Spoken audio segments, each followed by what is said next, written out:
Hello friends, welcome back to my channel gain brain with Himanshi Rishi. And आज की इस video में हम डिस्कस करेंगे एजुकेशन फील्ड से रिलेटेड जनरल नॉलेज के क्वेश्चंस। इससे पहले मैं बहुत सी वीडियोस ला चुकी हूँ ऑलरेडी जो कि इम्पॉर्टेंट थी करंट अफेयर्स के एस्पेक्ट से, बट ये करंट अफेयर्स नहीं है। ये ऐसे क्वेश्चंस है जो कि स्टैटिक जीके हम बोल सकते हैं बट एजुकेशन से रिलेटेड। सो इस वीडियो से आप एंड तक बने रहिएगा so that you don't miss on to any important point और एनी इंपॉर्टेंट क्वेश्चन। स्टार्ट करने से पहले मैं आपको बताना चाहती हूँ, अगर आप मेरे चैनल पे न्यू हैं then please do subscribe it. अगर आप मुझे इंस्टाग्राम पे भी फॉलो करना चाहते हैं तो आप हिमांशी ऋषि के नाम से फॉलो कर सकते हैं। देन फॉर PDFs आप मेरे टेलीग्राम चैनल पे आपको सारी वीडियोस की PDF मिल जाएगी, जिसका लिंक मैंने डिस्क्रिप्शन बॉक्स में डाल दिया है। Now let's get started with the video. First, very important question. NCERT was established in the year. हमें बताना है NCERT कौन से ईयर में इस्टेब्लिश हुआ था। बहुत इंपॉर्टेंट क्वेश्चन है। क्यों? क्योंकि NCERT एक बहुत ही इम्पॉर्टेंट फ्रेमवर्क है जो कि एजुकेशन फील्ड में आप मान लो कि सबसे ज़्यादा इम्पॉर्टेंट यही है। क्यों? क्योंकि यही करिकुलम बनाती है, यही सिलेबस बनाती है, यही बुक्स बनाती है। ठीक है, सो NCERT हमें पता होना चाहिए कौन सी ईयर में इस्टेब्लिश हुआ था। 1956, 1964, 1961 या फिर 1958। सो जो इस क्वेश्चन का करेक्ट आंसर है वो है सी ऑप्शन, दैट इज 1961। अगर हम NCERT के बारे में बात कर रहे हैं तो हमें NCERT की फुल फॉर्म भी पता होनी चाहिए जो कि है national council of educational research and training.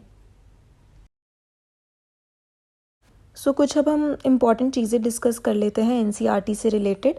सबसे पहले इसकी डेफिनेशन आपको पता होनी चाहिए, national council of educational research and training.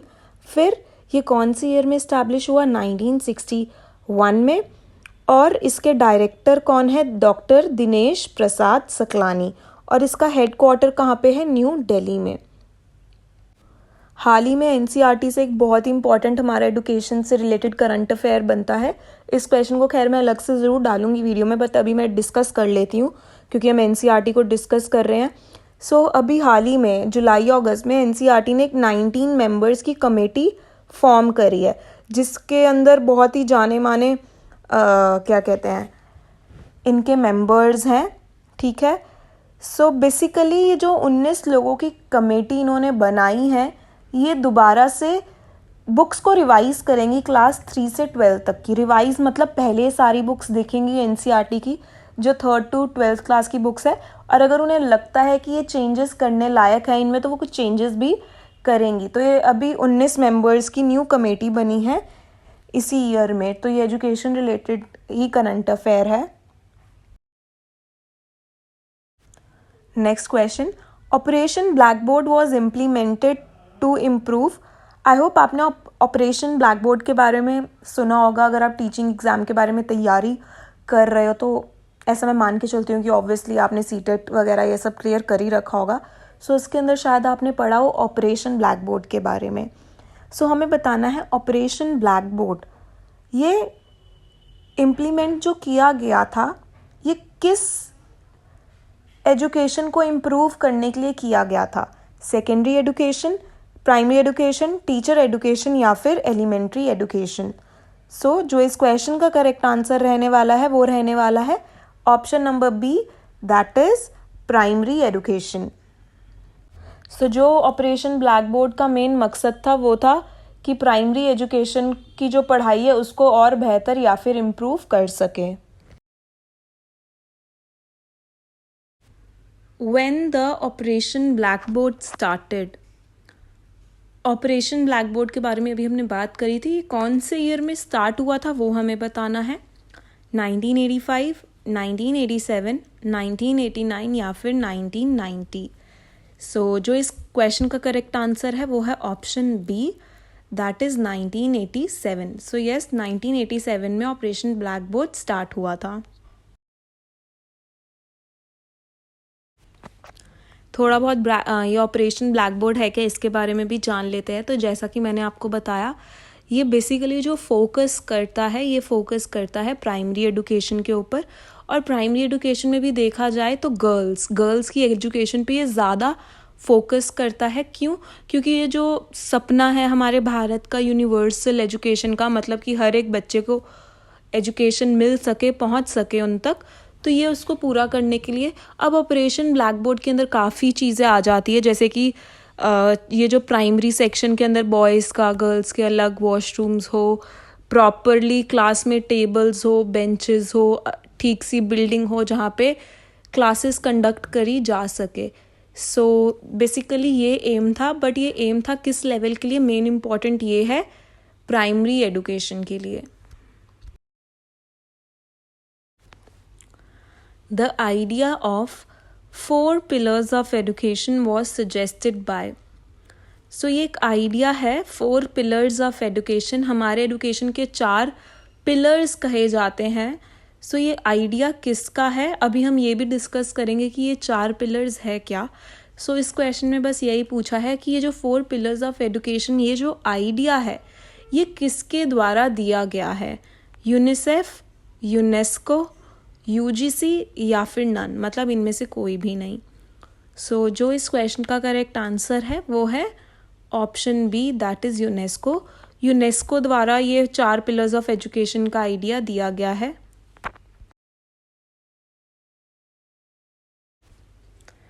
अब ये 4 पिलर्स ऑफ एजुकेशन है क्या?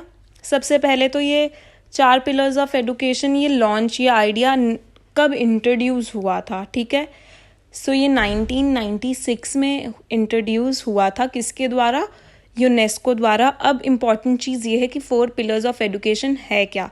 Learning to know, learning to do, learning to live together और learning to B.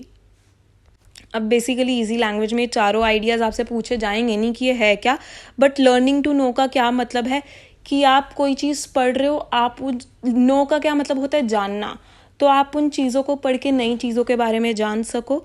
Learning to do मतलब आपने चीज़ें जान तो ली, ठीक है, अब जानने के बाद उन चीज़ों को आप प्रैक्टिकल लाइफ में भी यूज़ कर सको। ठीक है, अब प्रैक्टिकल, अब जैसे कि हमने साइंस के एक्सपेरिमेंट्स पढ़ तो लिए, बट हमें टू डू मतलब अब आप पढ़ के उन्हें कर भी सको अपनी प्रैक्टिकल लाइफ में। उन्हें जो हमने पढ़ी है चीज़ें, जो हमने जानी है, उन्हें वहाँ पे यूज़ कर सको। लर्निंग टू लिव टुगेदर मतलब हमें ऐसी पढ़ाई दी जाए जहाँ पे हम साथ रहना सीखें, मतलब बेसिकली सोशल साइंस के बारे में और कोलैबोरेशन लर्निंग के बारे में, कि हम सिर्फ ये नहीं कि सिर्फ हम जाने और चीज़ें करें, बट हमें सबको अपने साथ लेकर चलना है, सबके साथ हम एक सोसाइटी में रहना है। तो we should know how to live together in harmony, मतलब शांति से। लर्निंग टू बी का क्या मतलब है कि अब हमने जो ये पढ़ाई वढ़ाई से ये सब कर तो ली, टू बी का क्या मतलब होता है कि अब आप कुछ बन सको। तो इस पढ़ाई को आप अपनी प्रैक्टिकल नॉलेज में तो ले आए, बट आप इससे कुछ अर्न भी कर सको, अपनी लाइफ में कुछ काम कर सको, टू मेक योर लाइवलीहुड। ठीक है, कि आप कमा सको और खाना खा सको। सो ये 4 पिलर्स है, जो कि ये किसके पिलर्स है? पिलर्स ऑफ एजुकेशन, जो कि दिए गए हैं यूनेस्को द्वारा। एक्सप्लेनेशन नहीं मांगी जाएगी आपसे इनके बारे में, बट हाँ आपको ये 4 पिलर्स पता होने चाहिए, to know, to do, to live together and to be. So next question की ओर बढ़ने से पहले मैं एक चीज़ आपसे बोलना चाहती हूँ।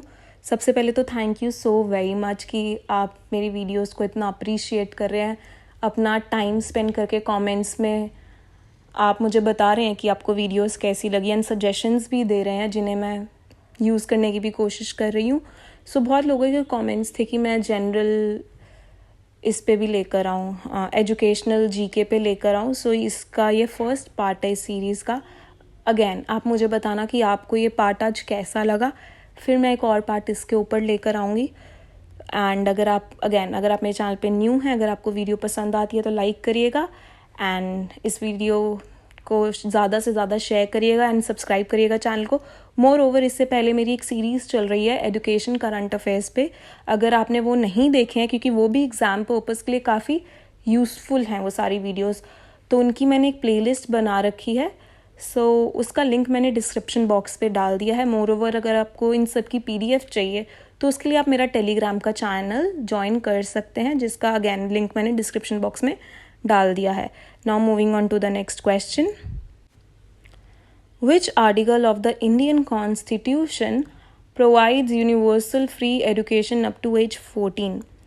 एक हमारे जो कॉन्स्टिट्यूशन है उसमें ऐसा कौन सा आर्टिकल है जो यूनिवर्सल फ्री एजुकेशन की बात करता है कि 14 वर्ष तक यूनिवर्सल फ्री एजुकेशन बच्चों को दी जाए? सो कौन सा ऐसा आर्टिकल है? आर्टिकल 42, आर्टिकल 45, आर्टिकल 47 या फिर नन?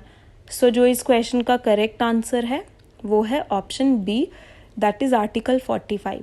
जी हाँ, आर्टिकल 45 के अंडर ही यूनिवर्सल फ्री एजुकेशन के बारे में बात की जाती है कि 14 वर्ष तक के बच्चों को हम फ्री एजुकेशन देंगे। अब ये क्वेश्चन थोड़ा सा हटके है। Which amendment of Indian constitution states that the state shall provide free and compulsory education to all children of 6 to 14 years? तो अभी तो हमने आर्टिकल की बात करी, अब हम अमेंडमेंट की बात कर रहे हैं कि ऐसा कौन सा अमेंडमेंट है हमारे कॉन्स्टिट्यूशन के अंदर जो कि बात करता है कि बच्चों को 6 से 14 साल तक के बच्चों को फ्री और कंपल्सरी एजुकेशन दी ही जाएगी। ठीक है, हर एक राज्य में, हर एक स्टेट में। तो ये ऑल ओवर इंडिया है कि students who are between the age of 6 to 14 years old, 6 से 14 साल तक के बच्चे को फ्री और कंपल्सरी एजुकेशन दी जाएगी। ऐसा कौन सा अमेंडमेंट बात करता है? सो 84th, 85th, 86th या फिर 87th अमेंडमेंट? सो जो इस क्वेश्चन का करेक्ट आंसर है वो है option C, that is 86th amendment. Important question है ये, आर्टिकल वाला भी, ये सब एजुकेशन से रिलेटेड है। सो बेसिकली एजुकेशनल जीके में आपको ऐसे स्टैटिक क्वेश्चंस ही देखने को मिलते हैं। Next question, name the first university of India. India में कौन सी पहली यूनिवर्सिटी खोली हुई थी, या फिर इंडिया की सबसे पहली यूनिवर्सिटी का हमें नाम बताना है? नालंदा यूनिवर्सिटी, अलीगढ़ मुस्लिम यूनिवर्सिटी, पंजाब यूनिवर्सिटी या फिर university of Mysore? I hope ज़्यादातर एस्पिरेंट्स को ये आंसर आता होगा। सो जो इस क्वेश्चन का करेक्ट आंसर है वो है option A, that is Nalanda university. जी हाँ, इंडिया की, भारत की जो सबसे पहली यूनिवर्सिटी है वो है नालंदा यूनिवर्सिटी। अब हम थोड़ा नालंदा यूनिवर्सिटी के बारे में जान लेते हैं। So Nalanda was primarily established by Kumaragupta. So जो बच्चे हिस्ट्री जिन्होंने पढ़ रखी है, आर्ट्स में हिस्ट्री वगैरह, सो उनको आइडिया होगा इस क्वेश्चन के बारे में कि गुप्ता पीरियड के टाइम पे नालंदा यूनिवर्सिटी इस्टेब्लिश हुई थी। कौन सी जगह में? बिहार में। ये इंपॉर्टेंट है याद रखने वाला। कौन सी डायनेस्टी? गुप्ता डायनेस्टी। कौन सी जगह? बिहार में। एक और इम्पॉर्टेंट जो क्वेश्चन यहाँ से बन सकता है, कब हुई थी? 5th century. ठीक है, 5th सेंचुरी। और कब तक चली थी ये? 13th सेंचुरी तक। और फिर ये 13th सेंचुरी के बाद मतलब ये खराब वरा, मतलब फिर ये यूज़ में नहीं थी, बट यूजीसी ने 2007 में इसे फिर से रीइस्टैब्लिश किया है, ऐसा मैंने पढ़ा था। सो आप गूगल पे चेक कर सकते हैं कि 2007 में यूजीसी ने दोबारा से इसे नालंदा को रीइस्टैब्लिश भी किया है। बट मेन चीज़ ये है कि कहाँ पे थी, किसने किया था? सबसे बेसिक जो मेन क्वेश्चन है, फर्स्ट यूनिवर्सिटी का नाम क्या है? Nalanda university. When was Kothari commission established? Kothari commission कब इस्टेब्लिश हुआ था हमें बताना है। 1962, 1964, 1965 या फिर 1966? सो जो इस क्वेश्चन का करेक्ट आंसर है वो है option B, that is 1964। So 1964 में कोठारी कमीशन को इस्टेब्लिश किया गया था। Gandhi ji's scheme of basic education was propounded in the year? So हम सब ने गांधी जी के बारे में पढ़ा है। इन्होंने बहुत एम्फसाइज, बहुत ज़्यादा फोकस करके बात करी थी बेसिक एजुकेशन के ऊपर। सो इस क्वेश्चन में हमसे पूछा गया है कि जो ये गांधी जी की जो बेसिक एजुकेशन थी ये कब लागू की गई थी, कब इंट्रोड्यूस की गई थी भारत में? हमें उसकी ईयर बताना है, कौन से वर्ष में? 1934, 1937, 1939 या फिर 1940? अगेन जो इस क्वेश्चन का करेक्ट आंसर है वो है ऑप्शन बी, 1937। 1937 में बेसिक एजुकेशन को गांधी जी लेकर आए थे। ठीक है, अब हम थोड़ा बहुत ये बेसिक एजुकेशन है क्या गांधी जी की, उसके बारे में हम थोड़ा बात कर लेते हैं। सो ये बेसिक एजुकेशन जो स्कीम थी, इसको गांधी जी ने नाम दिया था नई तालीम। और ये कब लॉन्च हुई थी, कब प्रपाउंड हुई थी, मतलब कब लागू हुई थी? ये लागू हुई थी 1937 में। इसके बारे में इन्होंने जो बात करी थी वो अपने हरिजन न्यूज़पेपर के अंदर बात करी थी गांधी जी ने। और फिर इन्होंने बात किया था कि 6 साल तक बच्चा प्राइमरी स्कूल तक पढ़ेगा, जो फर्स्ट 6 साल वो प्राइमरी क्लासेस में पढ़ेगा, फिर जो 3 साल वो लोअर सेकेंडरी, और फिर उसके 3 साल बाद वो अपर सेकेंडरी में पढ़ेगा। सो जो ये बेसिक एजुकेशन का सिस्टम है वो क्या है, 6+3+3, ठीक है। पुराने वाला क्या है, 10+2, और नए वाला मैं बहुत बार डिस्कस कर चुकी हूँ जब हमने एजुकेशन, करंट अफेयर्स और एनईपी के बारे में डिस्कस किया था। सो न्यू एजुकेशन पॉलिसी का क्या है, न्यू सिस्टम 5+3+3+4। सो गांधी जी वाला इतना ये इम्पॉर्टेंट है नहीं, इतना इससे क्वेश्चन पूछा नहीं जाएगा। बस ये पूछा जाएगा कि कब ईयर, कौन से ईयर में ये लॉन्च हुआ था, 1937। और ये भी पूछा जा सकता है कि बेसिक एजुकेशन है क्या। सो ये हमें पता होना चाहिए। इसके अंदर गांधी जी ने 2 बेसिक चीज़ों के बारे में बात करी है। वो जो 2 बेसिक चीज़ें हैं, गांधी जी ने ये बोला है कि बच्चों को ऐसी एजुकेशन हमें देनी चाहिए कि वो एक तो अपनी आइडेंटिटी बना सके। आइडेंटिटी हम कब बना सकते हैं कि जब हम अपनी रोटी कपड़ा मकान, चलो रोटी कपड़ा मकान तो बहुत दूर की बात है, कपड़ा मकान अगर हम 2 टाइम की रोटी खा लें, मतलब livelihood. So basically Gandhi ji ने बात करी है कि सबसे पहले हमें बच्चों को ऐसी एजुकेशन देनी चाहिए कि वो अपनी आइडेंटिटी बना सके, वो खुद कमा के खा सके, ठीक है। क्राफ्ट्समैन के थ्रू उनके अंदर क्राफ्ट्स वाले स्किल डालने चाहिए, मतलब प्रैक्टिकल नॉलेज की बात करिए कि बच्चा कुछ आगे जाके कर सके, एक्सपीरियंस उनको ऐसा दिया जाए कि वो बड़े होके कमा धमा सके।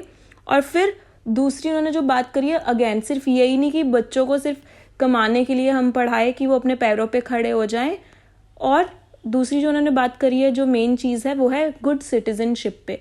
हमें बच्चों को ऐसी एजुकेशन भी देनी चाहिए जो उन्हें एक अच्छा देश का नागरिक बनाए। सो जो बेसिक एजुकेशन की 2 इम्पॉर्टेंट एम्स है वो है कि children they can make their identity. अब आइडेंटिटी अगर आपको ना दिखे तो लाइवलीहुड भी आ सकता है, ठीक है। आइडेंटिटी या लाइवलीहुड आएगा, और दूसरा है कि उन्हें गुड सिटीजन बना सके। सो ऐसी एजुकेशन के ऊपर उन्होंने एम्फसाइज, फोकस किया था। Next question. आई होप आपको ये सारे क्वेश्चंस अच्छे लग रहे हो, अच्छे मतलब यूजफुल लग रहे हो आपके लिए। So next important question, who established the central education department in India? India में सेंट्रल एजुकेशन डिपार्टमेंट किसने एस्टैब्लिश किया था, किसने खोला था, किसने इंट्रोड्यूस किया था? उनका हमें नेम बताना है। गांधी जी ने, लॉर्ड कैनिंग ने, चार्ल्स वुड ने, या फिर लॉर्ड कर्जन ने। सो जिसने इस्टेब्लिश किया था central education department in India, उनका नाम था चार्ल्स वुड। सो ये इंपॉर्टेंट क्वेश्चन है, ये नाम हमें याद रखना है, चार्ल्स वुड ने किया था। Option C is the correct answer here.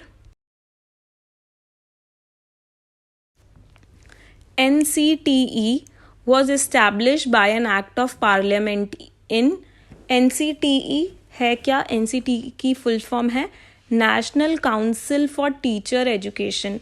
सो हमें फुल फॉर्म भी पता होनी चाहिए, NCRT, NCTE, NEP, ठीक है। सो हमें फुल फॉर्म भी पूछे जा सकते हैं सीधा सीधा।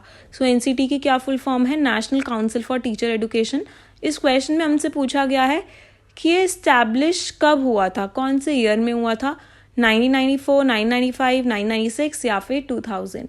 सो जो इस क्वेश्चन का करेक्ट आंसर है वो है option number B, that is 1995।